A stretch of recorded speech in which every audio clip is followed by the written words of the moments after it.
Bonjour, aujourd'hui je vais vous parler de mon avis sur le vélo d'itinérance. Donc le vélo d'itinérance, moi je trouve ça super, parce que j'en fais déjà, donc forcément je trouve ça super. Et puis il y a une beauté dedans, dans le fait d'aller quelque part juste à la force de ses jambes. Le bon point avec le vélo d'itinérance, c'est qu'il y a plus de stockage. Et ça c'est super, donc, parce que ça veut dire plus de stockage, donc plus de confort. Beaucoup de gens sur internet vont vous dire ouais, faut en porter moins, faut être minimaliste, faut être ultra light. Mais en fait, sur un vélo, on s'en fout un peu. Parce que ce qui est important, en dehors de la performance, de l'aérodynamisme et du poids, ce qui est important, c'est de passer un bon moment. Et pour ça, faut parfois plus de confort, plus de bouffe, plus de choses dans ce genre-là. Donc, faut prendre de quoi s'occuper. Moi, par exemple, je joue de la flûte. Je regardais sur mon bureau si je l'avais, mais je l'ai pas en fait. Elle est derrière la caméra là-bas et je ne vais pas aller la chercher. Je joue de la flûte irlandaise parce que la flûte irlandaise, c'est fait en acier, souvent, ou en laiton, et c'est très solide. Et du coup, on peut la trimballer partout, la balancer dans un sac, et puis voilà quoi. C'est un instrument, mais ça coûte pas très cher. L'entrée de gamme coûte pas très cher, contrairement à beaucoup d'autres instruments avant. Et ça, c'est mon confort à moi, c'est de jouer de la flûte en faisant du vélo. Ça fait très farfadet, mais j'aime bien. Plus de confort, ça veut aussi dire pouvoir prendre des choses pour s'occuper. Donc, par exemple, moi, quand je pars avec des amis, je prends un carnet pour pouvoir faire du jeu de rôle.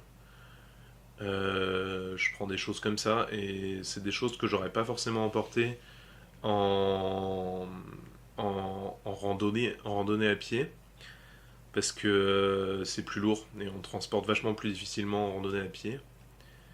Aussi, on peut prendre beaucoup plus de choses à manger, donc plus de diversité, plus de choix et donc plus de calories parce qu'on crame beaucoup plus de calories en faisant du vélo que dans beaucoup d'autres sports d'itinérance.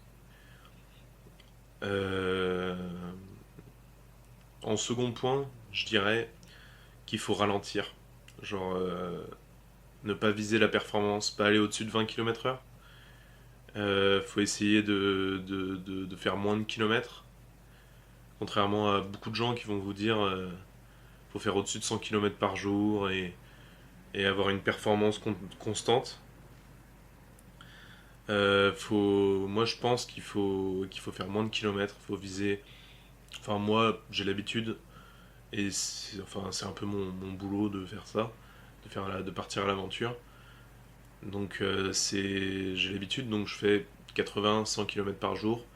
Mais récemment, j'ai essayé avec une amie qui avait moins l'habitude et j'ai fait 40 km par jour.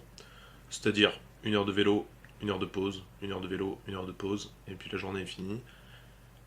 C'était chouette. Et j'ai adoré en fait aller beaucoup moins vite et beaucoup moins loin. Parce que quand on n'a pas la performance dans la tête, et on est vachement plus libre, je trouve. Donc je pense qu'il faut pas écouter les gens sur les réseaux sociaux, moi y compris. Vous faites ce que vous voulez après tout. Faut pas écouter les gens sur les réseaux sociaux, sauf pour une chose.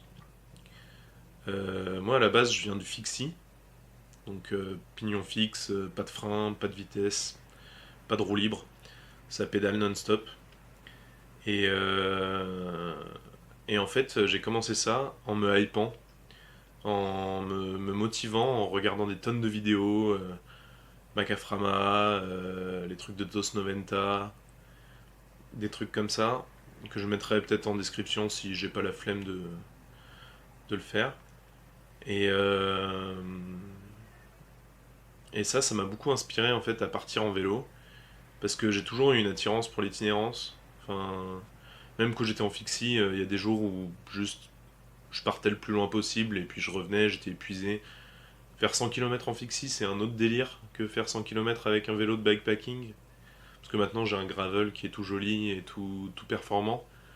Mais en fixie, sur un vieux cadre en acier, ça fait les mollets de pédaler non-stop. Et du coup, c'est ça mon point, c'est que faut pas écouter les réseaux, sauf si on a envie de se motiver. mais pas se motiver à aller vers la performance, mais se motiver à faire les choses, à, se respecter soi-même, à possiblement commencer doucement et grandir au fur et à mesure. Moi, ma première expérience d'itinérance en camping, ça a été de faire 60 km, ce qui pour certaines personnes sera énorme, ce qui pour d'autres personnes sera ridicule. Il y a des gens qui font 180 km par jour, c'est n'importe quoi. Mon arrière-grand-père, il faisait 80 km par jour sur un vieux vélo en acier. Et je pense que c'est ça la conclusion de cette vidéo. Ce serait que il faut avant tout s'écouter et pas écouter les réseaux sociaux. Parce que les réseaux sociaux, ils vont vous axer sur la performance. Et honnêtement, la performance, c'est un peu de droite.